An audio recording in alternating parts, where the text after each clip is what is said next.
လူသားမျိုးနွယ်အတွက်ကျန်းမာပြီးလုံခြုံတဲ့ဘဝကိုဖန်တီးဖို့အတွက်အတီးပြီးဆိုင်ရာ We Love You Foundation ဥက္ကဋ္ဌဂျန်ကီဂျာဟာတိုက်ရှင်တော့ကဘာလှုပ်ရှားမှုကိုဆောင်ရွက်နေပါတယ်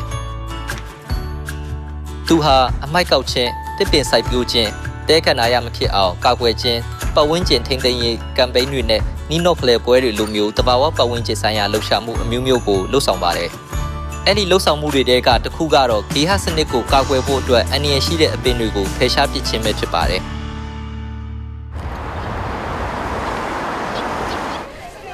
We Love You အဖွဲ့ဝင်တွေဟာဒေတာရင်းပင်တွေကိုကာကွယ်ဖို့နဲ့တဘာဝပတ်ဝန်းကျင်ကိုထိခိုက်စေတဲ့ကျူးကျော်မျိုးစိတ်တွေကိုဖယ်ရှားဖို့အတွက်စုရုံးခဲ့ကြပါတယ်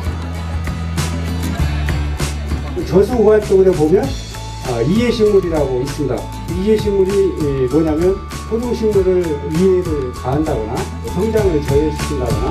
그런 걸 보고 이해식물이라고 하는데 အန္တရာယ်ရှိတဲ့အပင်တွေဟာဒေတာရင်းအပင်တွေရဲ့ကြီးထွားမှုကိုပဲမကဂေဟစနစ်ကိုပါထိခိုက်စေပါရဲ့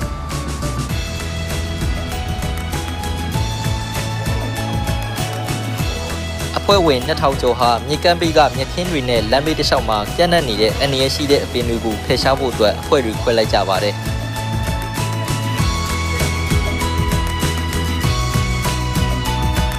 보시다시피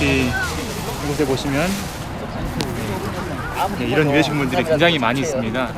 깨끗한 탄천을 만들기 위해서 열심히 더 정화 작업을 하고 있습니다. 얘가 번식력이 강하다 보니까 다른 식물들도 자라지 못하게 하고 접촉했을 때 좋지 않은 영향을 미친다고 하네요. 그래서 저희가 이렇게 고무장갑을 끼고 왔거든요.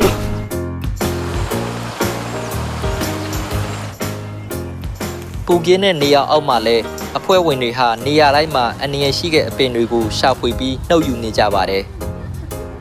လူအင်အားနဲ့အချိန်များကြီးလိုအပ်တဲ့အလုပ်ဖြစ်တဲ့အတွက်အဓိကကတော့အန္တရာယ်ရှိတဲ့အပင်တွေရဲ့လက္ခဏာတွေလိုက်အမြင့်နဲ့ပင်စီတွေကိုလုံးလုံးဖယ်ရှားပစ်ဖို့ဖြစ်ပါတယ်။ 모아요 모아 돌려줘요 이렇게 살짝 봐봐요 이렇게 돌려준 다음에 하고 흔들어요 이렇게 오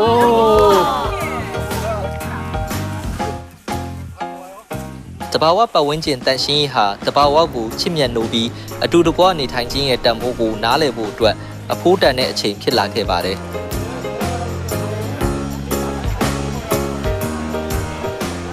좋은 일 하고 지역의 발전을 위해서 뭐 환경 도와준 일에서는 뭐 피곤하고 이런 게 있습니까? 즐거운 마음으로 하는 거죠.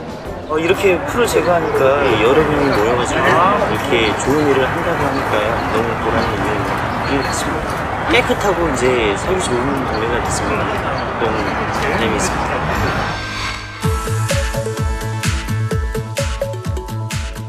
။ဥက္ကဋ္ဌဂျန်ကီဂျာဟာလူတိုင်းတာယာတဲ့ပတ်ဝန်းကျင်မှာပျော်ရွှင်စွာနေထိုင်နိုင်အောင်တန်ရှင်းတဲ့ကမ္ဘာကိုဖန်တီးဖို့လှုံ့ဆော်နေပါတယ်။အတီးဘီဆိုင်ရာ We Love You Foundation ဟာတဘာဝပတ်ဝန်းကျင်ထိန်းသိမ်းစောင့်ရှောက်ရေးအတွက်အဆက်မပြတ်ကြိုးစားသွားပါမယ်။